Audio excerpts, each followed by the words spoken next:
Hello! Good morning, good afternoon, good evening kung anong oras ninyo ito mapanood. Welcome po kayo sa aking YouTube channel, Color Mix TV. Ayan, panibagong vlog, panibagong hamon na naman tayo sa buhay. For today's video mga kakulay, paint mixing tutorial po tayo ngayon. Ayan, sa mga nag-aabang dyan, sa naghihintay kung kailan po ako mag-upload ng bagong tutorial kagaya nito. Pasensya talaga, hindi ko talaga masingit-singit yung pagbablog. Inuuna ko talaga yung responsibilidad ko dito sa kumpanya, yung responsibilidad ko na trabaho na kailangan ko din talaga fokusan. Hindi ko lang talaga inuuna yung pagbablog. Yung pagbablog, sinisingit ko lang kung may oras talaga ako. Inuuna ko talaga yung priority dito sa trabaho ko. Pasensya na talaga. Pero ngayon, isingit ko itong sample galing customer. Alam nyo na, basta sample sa amin, pa-approve muna bago natin tirahin sa production. Ganon dito, ganon yung sistema dito sa ibang bansa. Sureball muna, pa-approve muna kung parehas ba yung tinimpla natin, yung kulay na tinimpla natin para sa sample nila, kung parehas ba talaga. Yan ang icon natin ngayon. Ipakita ko sa inyo yung aquamarine na sample. Ito po yung sample sa customer. Tapos nagpadala ng kahoy. Dito natin itira yung natimpla natin na aquamarine color. And then, ang gusto nilang ipagamit sa akin ay polyurethane matte color. Yan, tama po. Tama po yung narinig niyo. Polyurethane po ang ipagamit nila. Matte color po ang gusto. Katulad sa sample. Matte na matte talaga. Yan. Bago ko ipakita yan kung anong mga pangulay ang gagamitin ko at anong minbis ang gagamitin ko. Nagpasalamat muna ako sa mga taong naniniwala sa aking channel at sa mga nag-aabang palagi sa mga bawat upload ko na video. Maraming salamat sa inyo. At sa mga silent viewers ko talaga, maraming salamat sa inyo. God bless po. Ingat kayo palagi. Tara, umpisahan na natin. Let's go! Ayan, ito yung mga pangulay na gagamitin ko. Chrome yellow na HD3. Tapos HD10 na talublo, and then may neutralizer tayo dito na HD1 na white. In case lang yan kung lalagpas tayo sa pagka madadarak natin, yan may kuan kagad tayo, may panghabol na HD1 na white. Hindi pa ito pintura, pangulay pa lang yan sa gawin natin na pintura. Tapos yung pintura na minbis natin ay polyurethane matte white. Yan, white lang yung gagamitin ko. Baka kaya sa white na gankuan natin, hindi siya parang alanganin siya talaga kung mag clear pa tayo. Baka dadaming pangulay na white ang kailangan natin. Inumpisahan ko na lang sa main base na white. Yan lang, yan ang pangulay, dalawa. Itong neutralizer na pangulay, in case lang yan kung lalagpas tayo. Tara, umpisahan na natin. Ito na. Ito yung sample. I-set aside natin to. Nakakuan ko nga na nalagyan ko na siya ng kuan, na mansahan na siya ng blue. Sus, yan nga. Kailangan talaga careful tayo. Yung sample kailangan natin din ingatan, kasi yung sample, kung hindi natin alam, baka original yan, saan galing yung bansa nila nakita. Kailangan natin din talaga alagaan yung sample nila. Tapos ito yung kahoy na binigay nila. Yan. Umpisa na tayo. Set aside lang natin yung sample. Okay. Sus, baka madisgrasya pa yan sa atin. Yan. Ito na. Magpan tayo.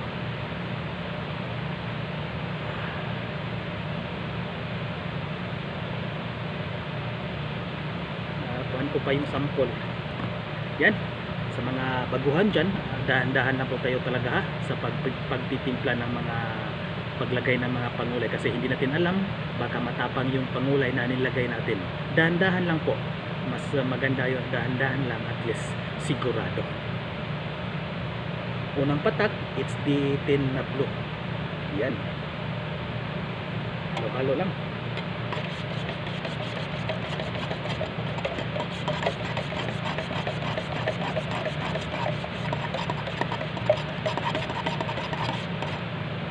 Yan, natin sample para makita din. Yan, patakan pa natin ng blue. Pasensya na sa busis ko kasi nagkasakit kasi ako, sinisipon, may ubo, lagnat.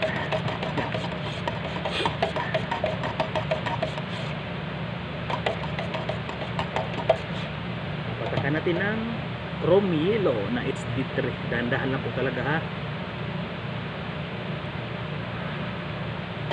Dahan-dahan lang hanggang makuha natin yung kulay na gusto natin.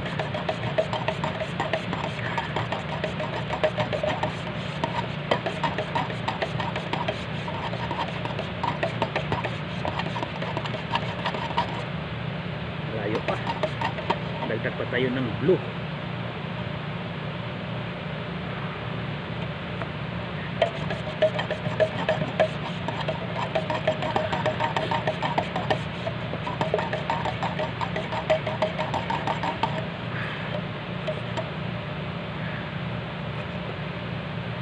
Layo, dagdag pa tayo ng chrome yellow.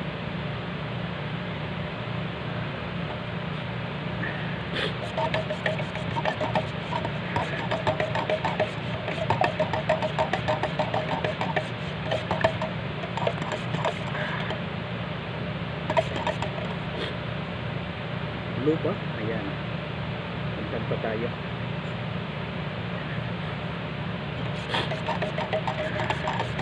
Sama talaga yung pakiramdam ko.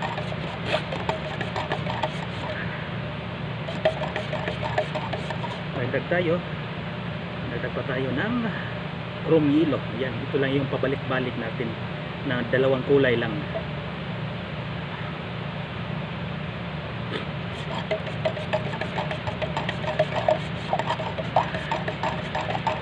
Itong white, in case kung lalagpas tayo, saka natin gamitin.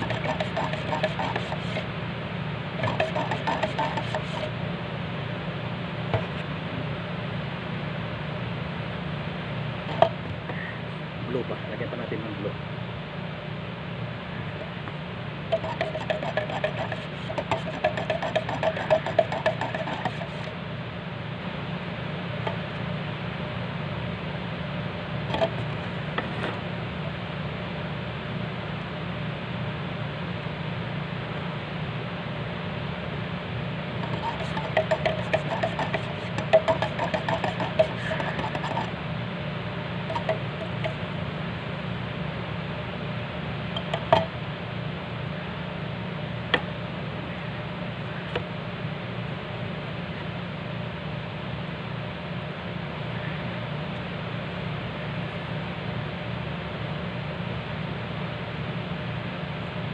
Kunting blue pa.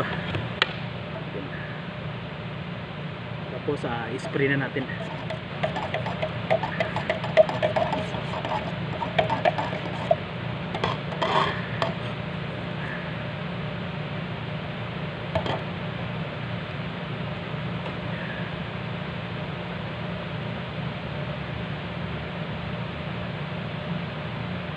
Spray natin kasi itong sample nila tuyong-tuyo talaga. Tapos ito sa ating bago, spray natin para matingnan natin kung gaano kalapit or nakuha ba natin or may kunti pang i-adjust.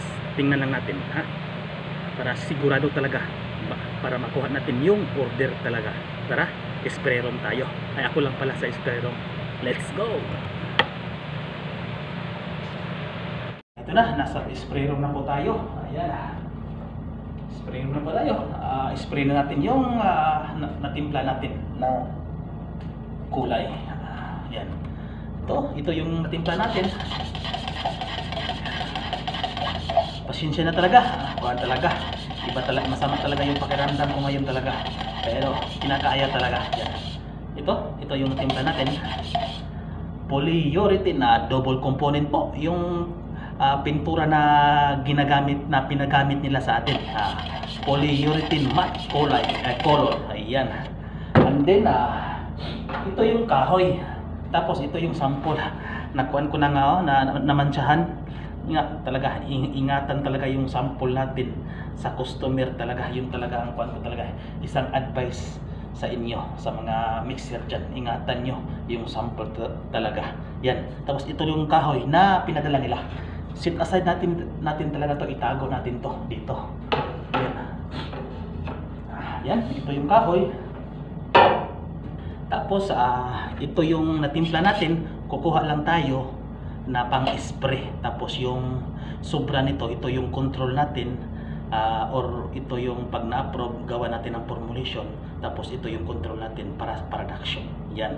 Saka natin gagawa ng formulation pag na okay na, kung naguna sa customer. Tara. Yan. Kuha tayo ng konti lang. Tapos ito na yung control. And then double component po yung pintura. Siyempre may catalyst po yan. Yan. Catalyst po niya, ito po yung catalyst niya. Yan, catalyst. Yung pagtimpla ng catalyst, 100%, may ratio yan dito sa likod. Tingnan nyo lang kung yung mga mixer niya, yung bumibili ng mga double component na pintura, tingnan nyo lang talaga yung mixing ratio niya nasa likod ng lagayan nila or ng galon. Yan. And then yung thinner, siyempre, polyurethane thinner ang gagamitin natin. Yan. Tapos haluin natin. Ganun lang kasimple. Talaga.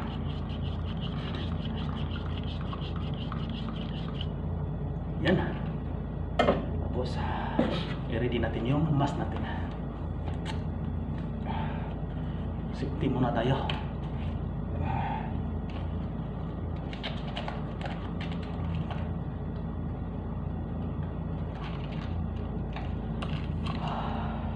Muna natin talaga.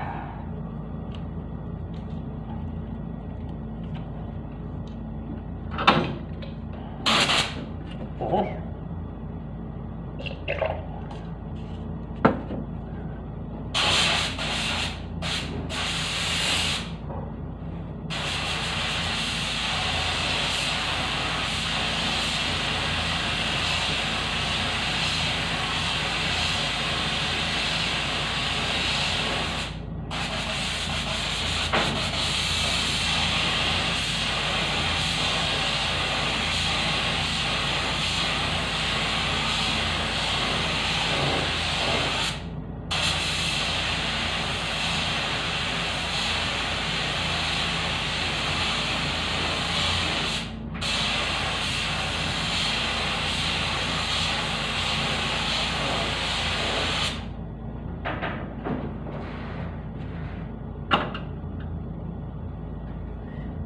Yan batiuin natin. Tingnan natin pagpas ba kung malapit ba. Ayan. Ayan po ang natimpla natin. Basa pa siya. Patuyuin natin siya mga 1 oras. Balikan natin kasi matouch dry na yan yung ganyang oras na yan. Balikan natin mga 1 oras. Tapos ito yung sample. Dry na dry yung sample. Tingnan nyo. Kung sa tingin nyo kung ano talaga. Sisipa pa yan pag natuyo yan. Patuyuin lang natin yan ng 1 oras. Makita na natin yung gaano ba kalapit o kuha ba natin o hindi. Update ko lang kayo pag natuyo na. Ilagay natin yan sa paglam para madali lang siyang matuyo. Yan. Dito natin yan ilagay dito sa may heater. Yan. Dito natin ilagay yan para madali lang matuyo siya. Ganun lang. Diyan natin ilagay. I-heater natin yan. Yan. Tapos, ito yung sample. Tingnan nyo. Pero, hindi pa siya. Kasi sisipa talaga yan. Update ko lang kayo pag natuyo.